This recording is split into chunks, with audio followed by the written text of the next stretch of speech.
Bonjour à tous et bienvenue, je m'appelle Fabrizio Daito et dans cet épisode on va travailler avec votre appareil, une fenêtre et un modèle.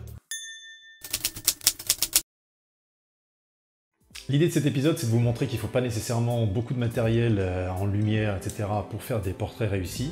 Juste une fenêtre et la lumière naturelle vont suffire.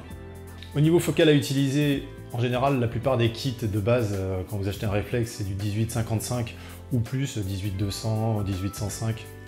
De toute façon, il faut privilégier pour des portraits en gros plan des focales supérieures à 50 mm, à partir de 50, 70, 105, 135 et ainsi de suite. Évitez le grand angle parce que forcément vous allez faire des tronches pas possibles à la visiteur, donc ça c'est sauf si vous le souhaitez, mais sinon ça va pas mettre en valeur le sujet, donc privilégiez les focales plutôt longues.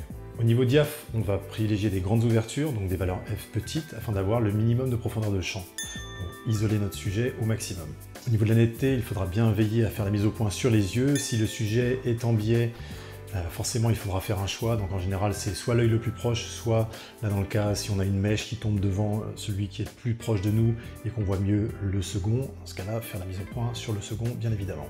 Balance des blancs, l'adapter à la source lumineuse, mais faites-la, prenez toujours le temps de bien faire la balance des blancs au moment de la prise de vue et pas oui, de toute façon on shoot en haut donc on le fera plus tard, c'est pas bien.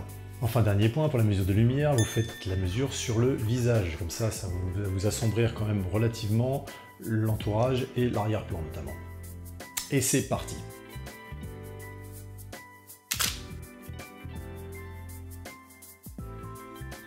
Tourne vers moi.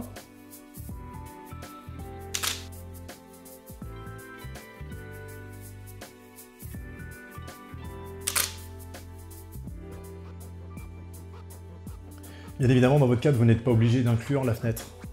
Forcément, ça va vous donner l'impression d'avoir une belle lumière sans forcément vendre la mèche.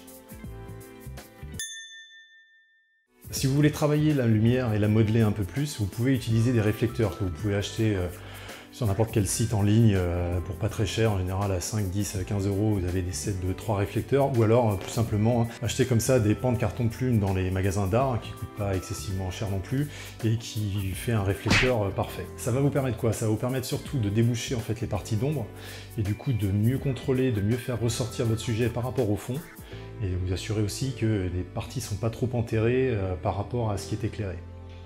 Exemple de photo. Non, c'est quoi cette tête?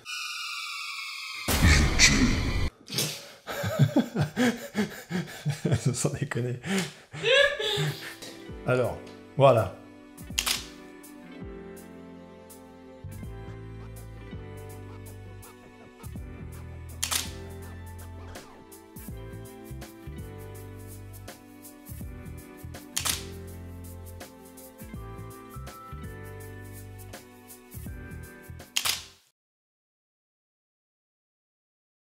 Voilà, c'est tout pour cet épisode, j'espère que vous avez appris plein de petites choses.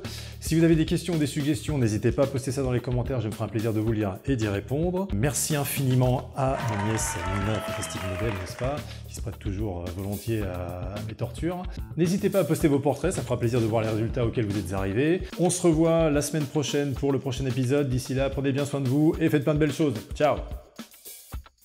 Mais mec, faut cliquer, mec, c'est énorme, mec, faut faire passer mes clics, mec.